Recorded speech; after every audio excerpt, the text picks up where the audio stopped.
having several social work interventions, service interventions already set, and representing our Andaman Islands, and actively involved in the national conference. Something a very model person of this national conference. Thank you, Ajit sir, for your great contribution to make this session a very wonderful one. Every day, suppose we are watching every day on at the time, Ajit sir will be there in the Actually, I think it's in it's in blood of each Malayalis. Like we are very active in our passion, right? Yeah. I would like to it's my pleasure in sitting in front of you. Most of your experience, sir is an HOD and you are principal. I am just 24-year-old. I was getting surprised when you were calling me with so respect. Thank you very much for giving me this space, giving me this opportunity. Thank you very much. Your presence is something. Actually, we are thankful for you, sir. For this. Yeah, please invite me in the next time. Also, I will be there. At any time, cyclones will happen. At any time, earthquakes will happen. It's one of the dangerous places of the continent. So, my question is the challenge which we are facing today is the rise in sea level. So, how could we fight against it, and how could we, as a citizen, as a youth, as a individual, how could we fight against this particular challenge? Yes, I don't know.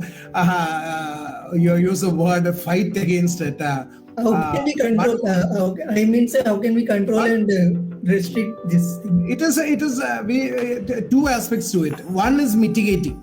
Obviously, as you know, there's a lot of international conferences and global agreements which is going on.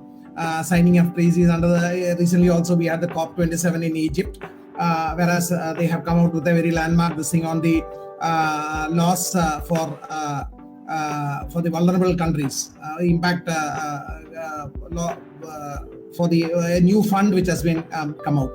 So more of eye washing, but there are international conferences which is happening, which is trying to keep the rise in temperature as well as the carbon emissions and all those kind of things. So one thing is mitigation. We really need to, as that is what I have been saying, that we starting right from individuals to the families, moving to the family, society, at the state as well as a nation. We really need to maybe the word you use itself is right. Wage a war or put out our fight to curb this, and that fight actually is not against external forces. It is more internal. It's for ourselves, for our future. Maybe against us also. When I am using more of energy, when I am using more of plastics, when I am doing more of impulsive buying, when I am consuming food from all across the world, so that is something which you really need to change. And that as Mahatma Gandhi has said, the change should start right here. Yes. The change that you want to see in the society should start in each one of us, and that really should go. So mitigation is one we really need to put out a fight to address this issue of global warming and climate change and control it. The second one is more important, adaptation. That global warming and climate change and its impact, rising temperatures or sea level is becoming a reality, and the important thing is adapting. Especially that is what now here also the Kerala State Disaster Management Authority is doing, is working with the more vulnerable communities to make them adapted to the impacts of global warming and climate change, be it sea level rise affecting the coastal populations, or even the vulnerable communities whose farmers, whose livelihood is dependent on agriculture and farming and stuff like that, which is very much dependent on climatic patterns, or even the people with special needs like that. So that is something which so it is a fight for mitigating, which really needs to happen, which really need to start from each one of us. And again, adaptation, which is more a responsibility of the government, that the government should take all effort to adapt the communities, especially the vulnerable communities, the traditional communities, the fishermen, the tribals, the special needs people, and all those kind of people with regard to this global warming and climate change. So yes, what you rightly said, we should wage a war on both the fronts of mitigation as well as adaptation. Yes. So, and one more thing I would like to share. Actually, today's session was very fruitful for me, because when I studied at Coimbatore, so I remember that there in my college campus, there used to be peacocks. While I was in Andaman Nicobar, I have never seen peacocks. So today's session, it taught me like why peacocks were there. So like it was very surprising for me at that day, but today I have realized it what it actually mean to having peacock nearby. Yeah. So thank you very much, sir. So those are all real indicators. When you have some very native wildlife, when that wildlife is disappearing, you should be alarmed. When other wildlife which was not seen around you appears, that also you need to be alarmed about. It's not that peacocks are come to our place, it is something good. No, actually, you should really introspect. Yeah, you should really critically think why it has happened. Yeah, yes, sir. And one more thing, like I would like to ask you, I have been viewing the website of Worldwide Fund today in the morning. So I saw that it's protecting the animals and creating an eco-friendly atmosphere where humans and animals can live together. I would like to ask just a personal question to you, like, what is your favorite animal and why it is? My favorite animal now, for the last 4 to 5 years, I have been working on marine turtles. So that is something which I hold very close to my heart now. Marine turtles, especially the Ulivridley turtles, they are a Schedule 1 species, just like the there is one species of turtle in Nicobar Islands also that it's typically known for tourism. People used to visit. Shubhalakshmi, can you mute? Shubhalakshmi madam, can you mute? Yeah, so the turtles are unfortunately being killed for its meat and consumed, saying that it is good for asthma and stuff like that. And even they come to the beach for laying its eggs during the night time. That nests are also predated and the eggs are also being eaten. So endangered species, a Schedule 1 species, is facing a lot of crisis. And the hatchlings which come out, they are so tiny and so beautiful to see. And 1 to 3 in 1,000 is what really survives. The hatchlings which come out. 1 to 3 numbers out of 1,000 hatchlings which emerge is what really reaches maturity. So that is the level of threats that the marine turtles are facing. And we last 4 or 5 years we have been working mainly in Kerala in the belt of Chavakkad. We have been putting out like you said, an all-out battle to protect the area, and we have been pretty successful to a great extent. And I can say that Chavakkad is now a very safe haven for marine turtles. Yes, very much. He's asking how could we promote corals in places where it doesn't grow? Corals in places of? Where it does not grow. Does not allow, does not. If you don't mind, can I explain in that particular question? Yeah, you can. You may ask. You please. Arjit is here. You may ask question. Yeah. First of all, it's my honor to speak with such a reputed person of our nation. I belong to Andaman and Nicobar Islands. We are thankful to you for allowing us to glance you from Andaman and Nicobar. Only freedom fighters, while in jail, they used to visit. So now we are happy to glance you from Andaman. Salutations to you. Thank you very much. Thank you, sir. Sir, here I have seen corals a lot of time, but whenever we visit to mainland, we call the main nation as mainland. So whenever we visit, we found that there is less publicity about corals. So how we can grow corals in that particular region so that tourism gets more attractive? Because people are traveling, traveling leads to usage of transportation and vehicles, which causes pollution, and that leads to climate change. So if we are having corals in nearby places, it will look more attractive. The atmosphere will be more charming and more beautiful. So how can we create it? Is it possible to regrow corals? It is quite possible. It is like that. The national highways are not such advanced to protect. Advanced here, it is roaming like a cycle, in turn, return. Our elders were in advance, more better than the today's highways. Since ages, our feeling. Has spoken very time consumed manner. Bear with me from Andaman and Nicobar. Arjit, you are Arjit. Yes, sir. You have taught us many things today, not only one thing. Like in the ending, like you were just telling your objectives, like how we can be independent, how we should not be dependent on the supreme powers, what we can do with ourselves for the nation.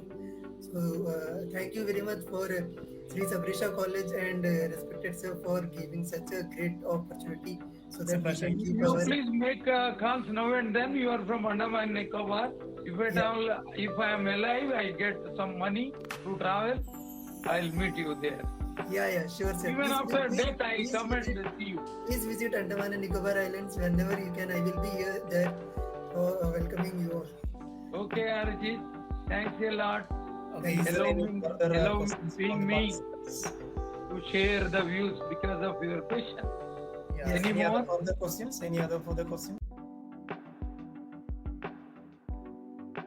For example, start with the people around you. For example, if today I build something, if it's a consumer leads product, are people around you using it? And if they're not using it, what is their feedback? How can you improve the product? Just keep your eyes, ears, everything open to the feedback. And please, I'm telling you, don't make your value proposition just one thing, that this product is eco-friendly. What impact does your product create? Today, there are amazing entrepreneurs who are working.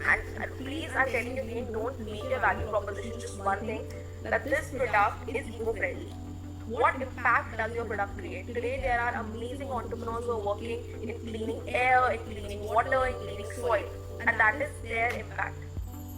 I see one person here says, I agree to your point, by making reels of about 30 seconds, we can actually inspire people. Now, if I take Arjit's point, Arjit, you would like to, unmute yourself and come on board, I would like to mention that, for example, if we start with his idea of making reels. So now the idea would be that, so Arjit, would you like to explain your idea?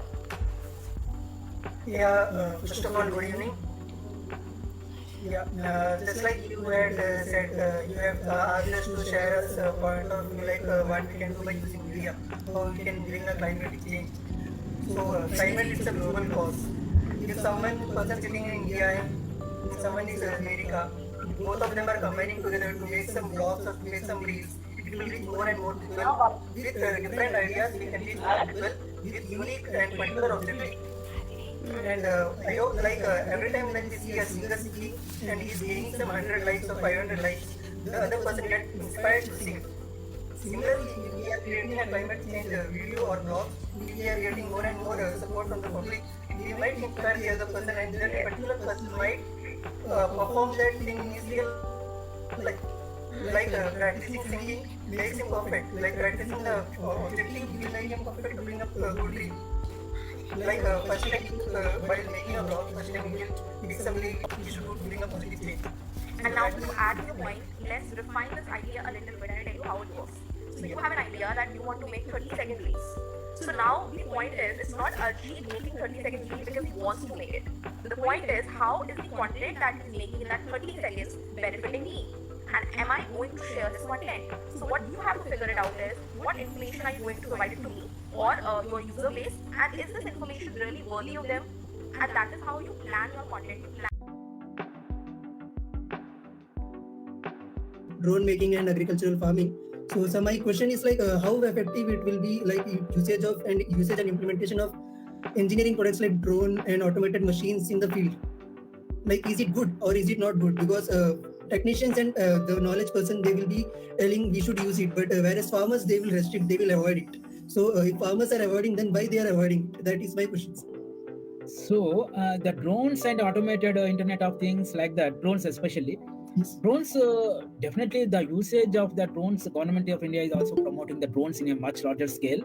The usage of drones, not now, but in future, next 5 to 6 years, they will be used in many different ways.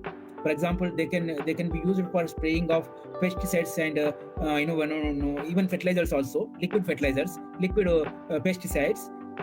For example, if the purple belt, for example, eastern belt, about 10 hectares or 20 hectares or 50 acres, only same crop will be there.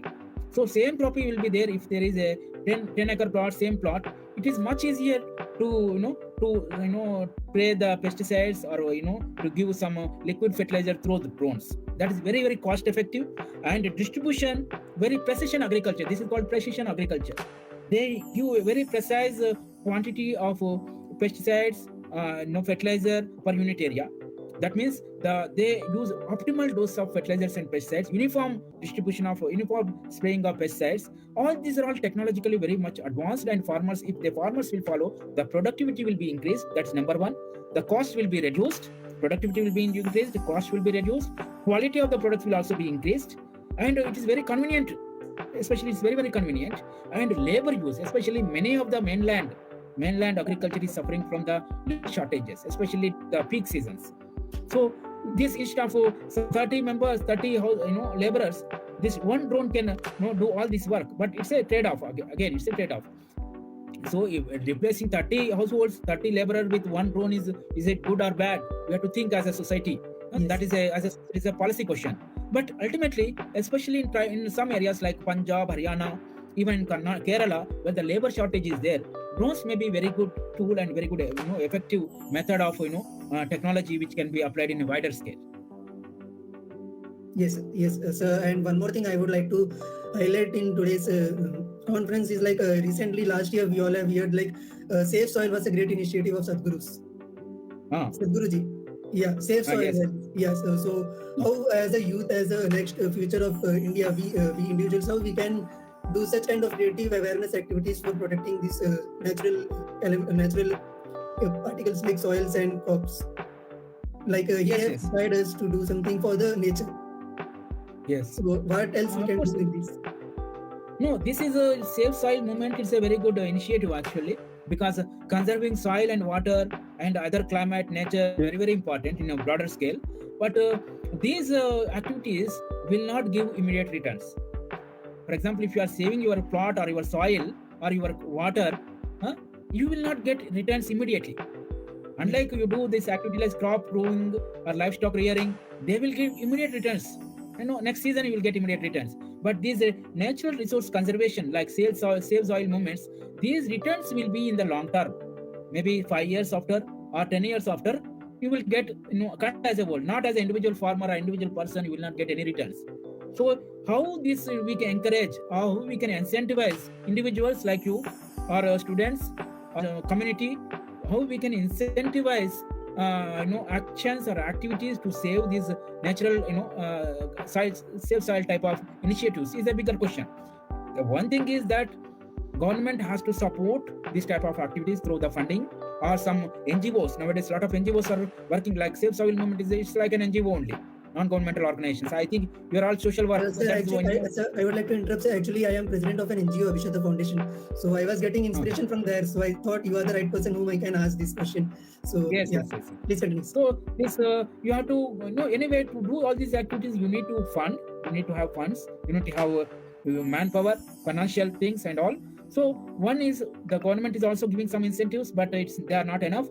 You have to go for this community approach. One thing, increasing community awareness, local what is that crowdfunding type of thing. Nowadays it's coming in a bigger way. Many people are interested in this type of activities. Many donors, many wealthy individuals or NRIs, all these people are very much interested to fund this type of activities. You can raise the crowdfunding.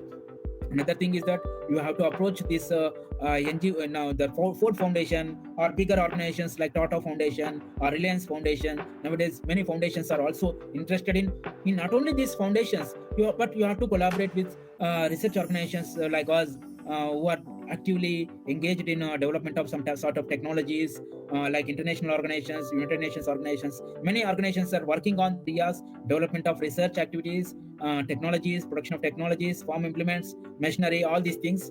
So you have to build a consortium sort of thing, consortium. Not only one person, one individual, one NGO, it's not possible. You have to expand, scale out and scale up your activities. To do this scale up and scale out our activities, you need fund, you need some consortium top of different multidisciplinary teams, you need technological support. All these things are required in a very systematic way. Yes. Thank you. Yes, sir. Thank you very much, sir. I hope my confusions and doubts have been cleared in this positive answer from your side, sir. And special thanks to Srisha, Sabareesa College and BV Mol ma'am and all others, those who have gathered today to organize this conference. Thank you very much. Thank you very much. Thank you. Thank you, sir. Thank you. Okay, so I think there are no further more. So let's move on to the vote of thanks section now. Over to you, Alfia. Thank you, sir.